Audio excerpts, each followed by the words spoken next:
Um jovem físico em 1905, Albert Einstein, ofereceu ao mundo algo muito especial, a teoria da relatividade.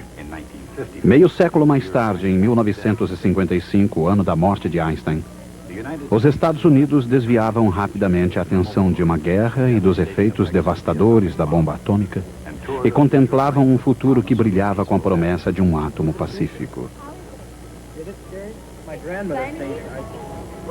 As ideias de Einstein saíram da teoria e se transformaram em realidade. E em 1955 a imaginação popular se ocupa da ficção científica e de outros mundos. E assim, como o monstro da Lagoa Negra surge das profundezas do celuloide, um futuro cientista vai ao teatro local, onde o destino o espera. Daqui a pouco, ele entrará em contato pela primeira vez com as grandes ideias de Einstein.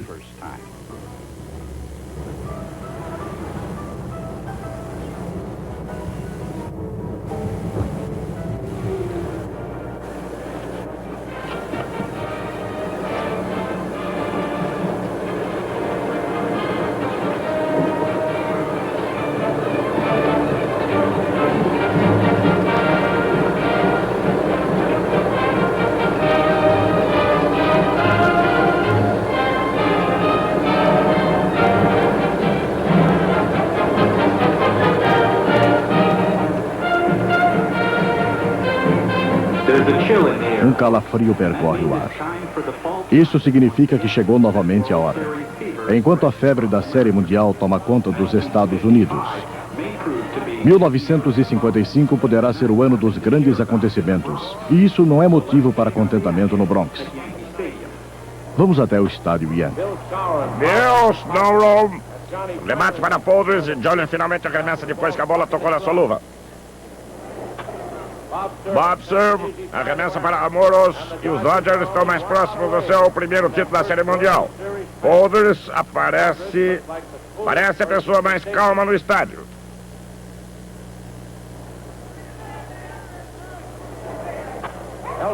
Elston Howard passa uma jogada para Pee-wee Reese e os Dodgers são finalmente campeões mundiais. Delirando de alegria, atletas e torcedores cercam o jogador do Brooklyn. Na sede dos Dodgers, o pandemônio provocado pela grande vitória.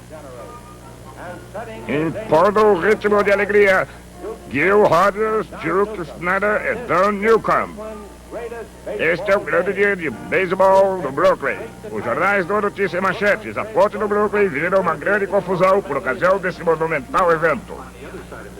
Enquanto isso, no outro lado, atletas amadores já se preparam para a vitória nas Olimpíadas do próximo ano em Melbourne. A Austrália está lá embaixo, mas esses atletas esperançosos já estão se preparando para os Jogos. Mas os preparativos para as Olimpíadas de Melbourne não foram os únicos jogos de 1955. Perto da Rua do Lido, na lendária academia de bilhar Chalkers, acontecem coisas nas sombras que nem mesmo o monstro da Lagoa Negra deve saber.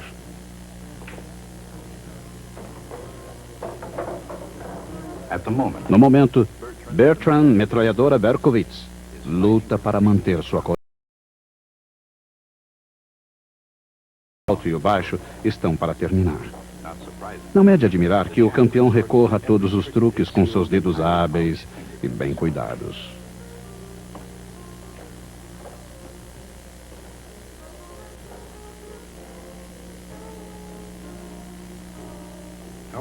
No entanto, sob os olhos atentos dos juízes, nem mesmo metralhadora pode desrespeitar as normas. Aparentemente, existem certas normas que não podem ser desrespeitadas, como as leis da mecânica clássica de Isaac Newton. Pelo menos até que Albert Einstein entrasse em cena, elas se mantiveram imutáveis durante os últimos 300 anos.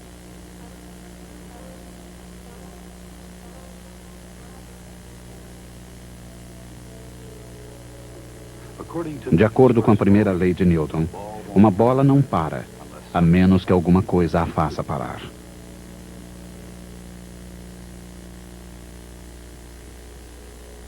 Sua segunda lei, que permanece igualmente infringível, explica de que maneira se pode parar uma bola e, ao mesmo tempo, como se pode fazer uma bola rolar.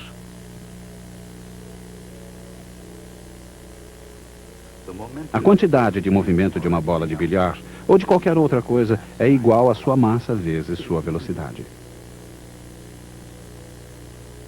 E o momento só é alterado quando uma força é aplicada sobre a bola.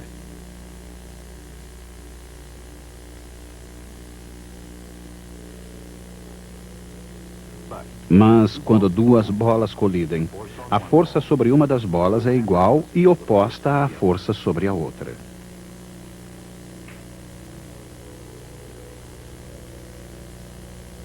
Portanto, as variações da quantidade de movimento são também iguais e opostas.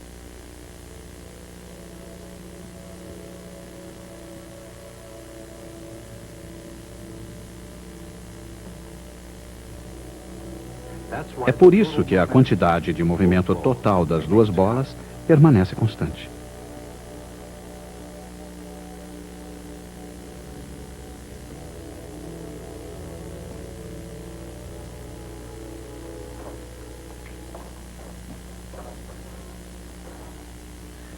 Embora Berkowitz metralhadora não soubesse ou não se preocupasse com isso, a quantidade de movimento continuaria constante mesmo na teoria da relatividade de Einstein.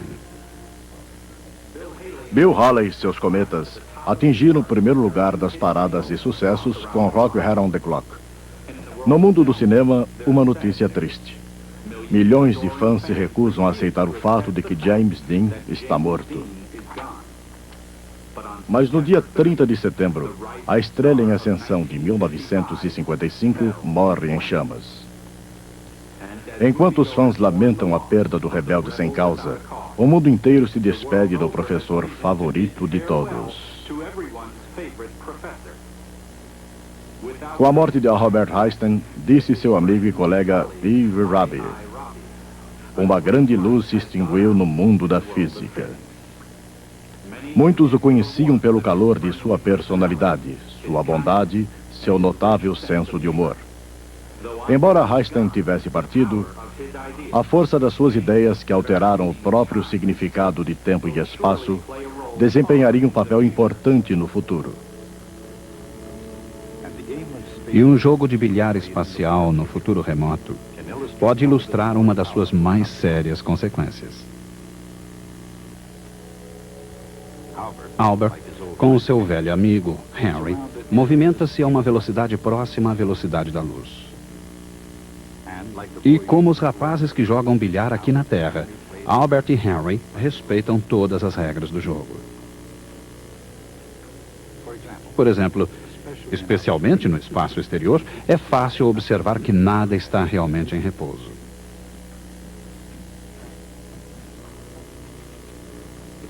A diferença entre mover-se e ficar parado depende apenas de quem observa. Mas não importa quem é o observador, Albert e Henry dirigem-se um ao encontro do outro a uma velocidade próxima à velocidade da luz. No momento crítico, Albert arremessa sua bola para cima, para o espaço.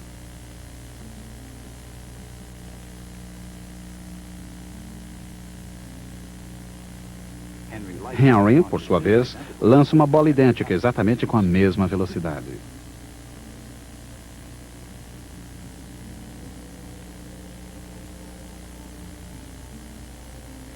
Se ambos jogarem direito, as bolas colidem no espaço e retornam para cada um.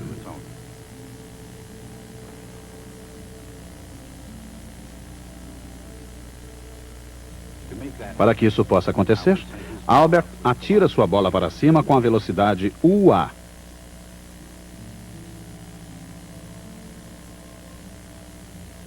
E no mesmo instante, Henry atira sua bola para baixo com a velocidade UH.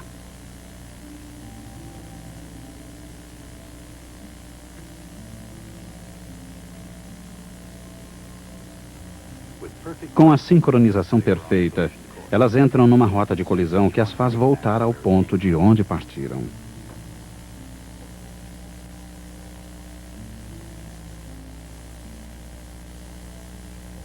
Cada uma teve sua velocidade alterada na mesma intensidade, mas na direção oposta. Isso significa que no caso de massas idênticas, as mudanças de quantidade de movimento foram iguais e opostas exatamente como teriam sido no Chalkes. Pelo menos isso é o que parecia de um determinado ponto de vista.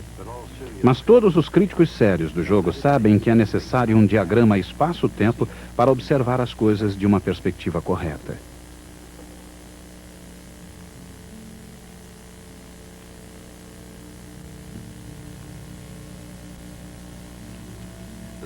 Os espectadores talvez tenham visto assim os acontecimentos. Mas do ponto de vista de Albert, é um jogo inteiramente novo, em que Henry arremessa primeiro. A bola de Albert retorna ao seu dono muito antes de Henry alcançar Albert.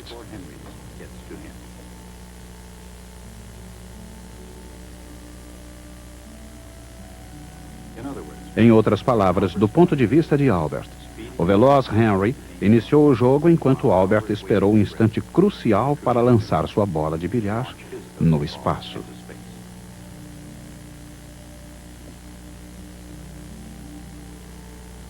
O jogo exige um sincronismo estranho, pois do ponto de vista de Albert, a bola de bilhar de Henry demora mais que a sua para chegar ao ponto de colisão e retornar.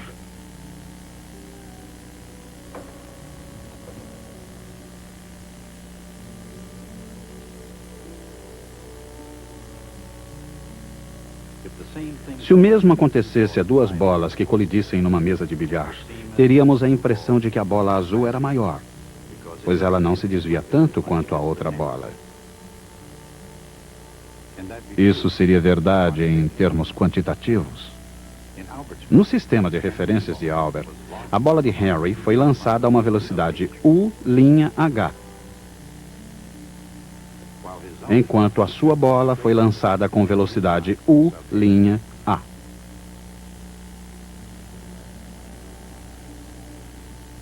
Na colisão, cada uma sofreu uma alteração de velocidade, mas, pelo menos do ponto de vista de Albert, não no mesmo grau.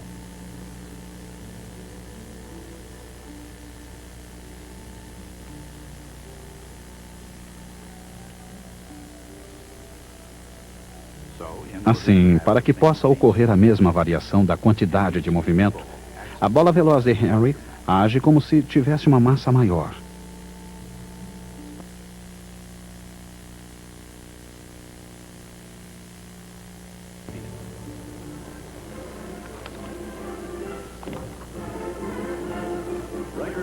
Um público recorde compareceu ao Coliseu para o 42º Salão Nacional do Automóvel, realizado em Nova York pela primeira vez em 16 anos.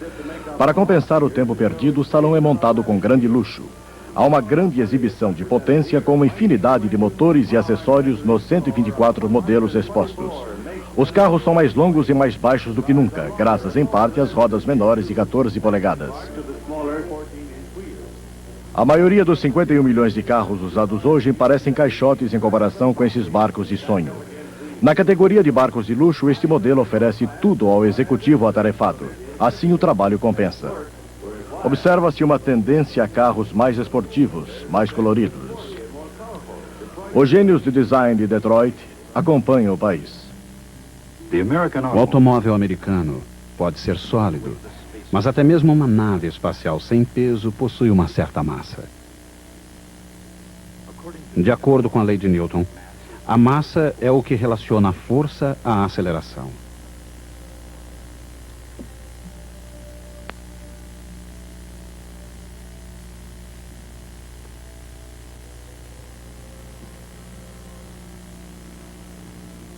Assim, antes de mais nada, a massa é uma medida da resistência de um corpo às mudanças de velocidade.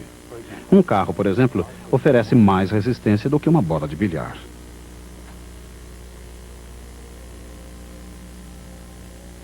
E uma bola em repouso resiste menos a uma mudança de velocidade do que uma bola em movimento.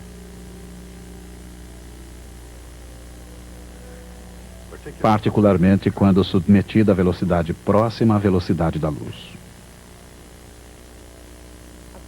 De acordo com a teoria da relatividade, a massa de qualquer objeto em movimento depende da velocidade com que está se movendo. A massa m é igual à massa em repouso m0 vezes o fator gama.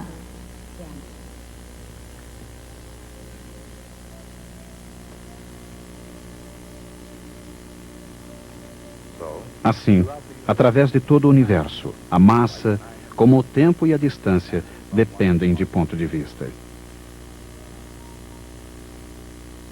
Em outras palavras, a massa de um objeto depende de sua velocidade.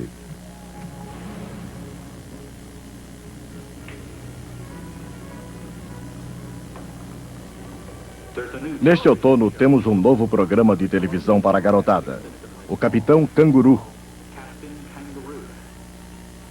Esta semana, crianças de todas as idades afluem em massa para ver a mais nova atração de Walt Disney no sul da Califórnia.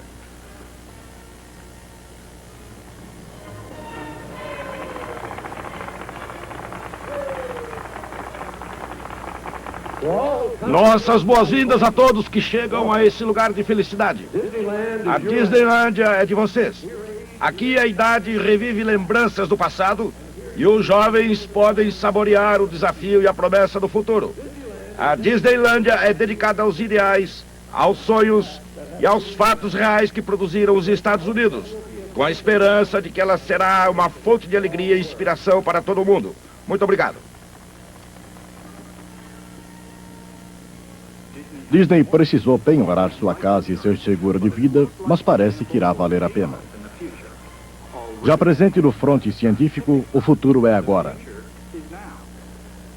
Em Berkeley Lake, Califórnia, Ernest O. Lawrence já está transformando as teorias de Einstein em realidade. E o Bevatron, quando finalmente concluído, deverá lançar a física moderna nos anos 60. No interior da máquina, poderosos campos eletromagnéticos deverão acelerar minúsculas partículas numa velocidade cada vez maior. E finalmente elas irão colidir com outros átomos. Dos pedaços, os cientistas esperam descobrir. Mas esperem um pouco. Como essas máquinas impulsionam as partículas com rapidez crescente, será que um dia elas alcançarão a velocidade da luz? Não. E aqui está por quê. No interior de qualquer acelerador, os campos magnéticos exercem forças sobre um minúsculo íon.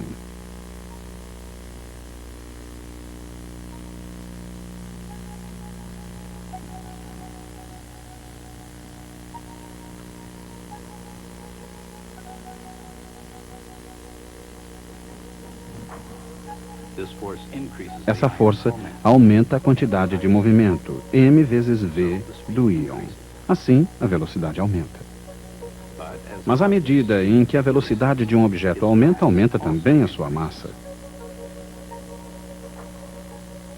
Ficando com massa cada vez maior, torna-se cada vez mais difícil ele continuar aumentando sua velocidade.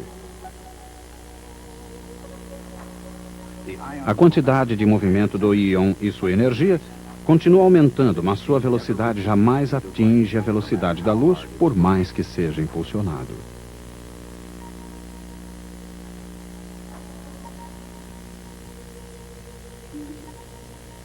Quando se impulsiona um corpo, isso faz aumentar a sua quantidade de movimento, não apenas aumentando sua velocidade, mas também aumentando sua massa.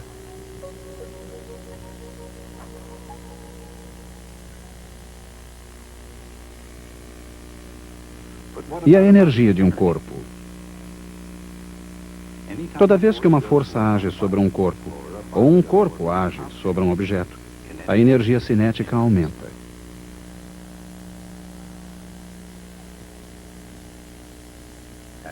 E o aumento da energia cinética de um objeto também produz um aumento de sua massa.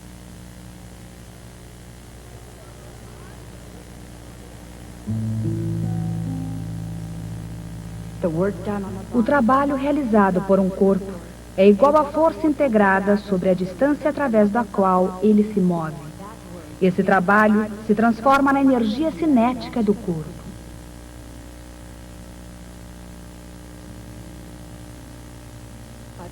Mas a força altera a quantidade de movimento.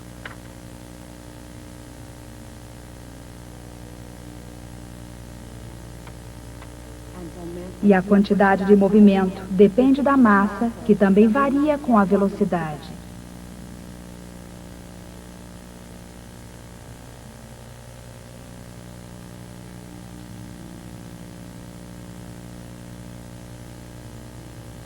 Assim, a energia cinética pode ser expressa como uma integral sobre a velocidade desde repouso até que a força deixe de agir.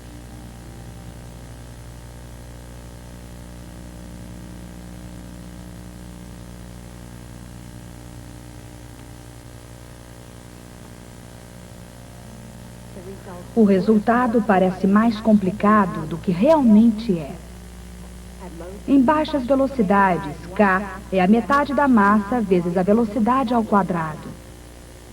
Mas em velocidades maiores, a curva para energias crescentes parece a curva para massas crescentes.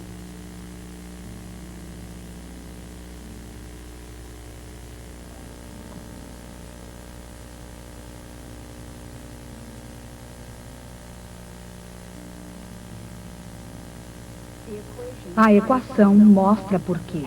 Em qualquer velocidade, a energia cinética é igual à variação da massa vezes c ao quadrado. E como m0 é a massa do corpo em repouso, a quantidade m0c ao quadrado é chamada de energia da massa em repouso.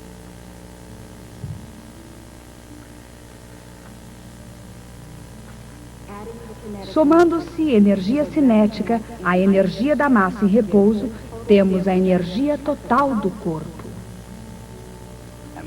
Aí está. E é igual a mc ao quadrado. Na teoria da relatividade, energia e massa são a mesma e única coisa. Mas se uma energia adicional aumenta a massa do corpo, será que um objeto perde parte de sua massa ao perder energia? Einstein disse que sim. É o que acontece, por exemplo, no interior do Sol. As reações nucleares reduzem a massa do Sol em bilhões de quilogramas por minuto à medida em que ele irradia energia para o espaço.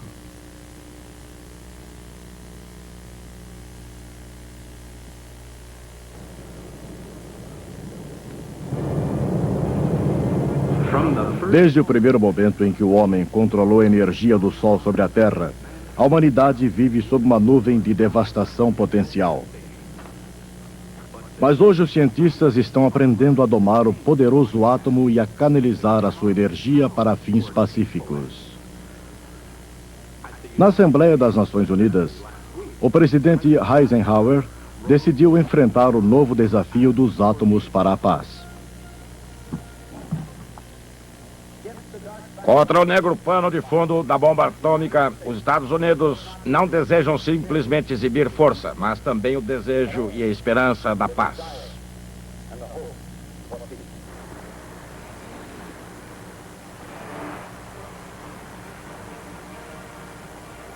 E em mãos capazes, a energia nuclear pode ser utilizada para fins pacíficos e possibilidades quase ilimitadas. Essas possibilidades começam a tomar forma quando um átomo de urânio com uma determinada massa de repouso se decompõe em fragmentos com massa de repouso total menor. Essa pequena diferença de massa equivale a uma enorme quantidade de energia. E essa energia pode ter uma grande variedade de usos.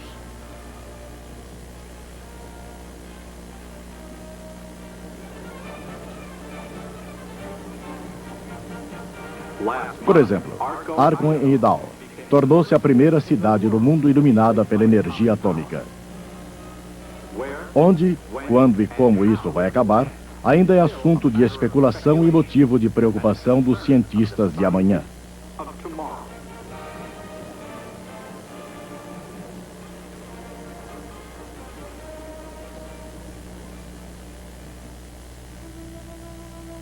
Mas não importa onde tudo isso vai acabar.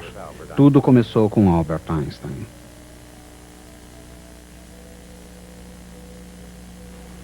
Jogando segundo as regras, Einstein descobriu que a massa se altera com a velocidade.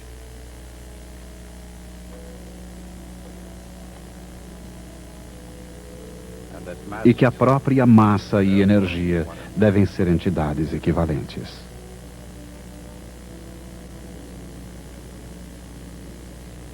É óbvio que a idade atômica começou em 1955.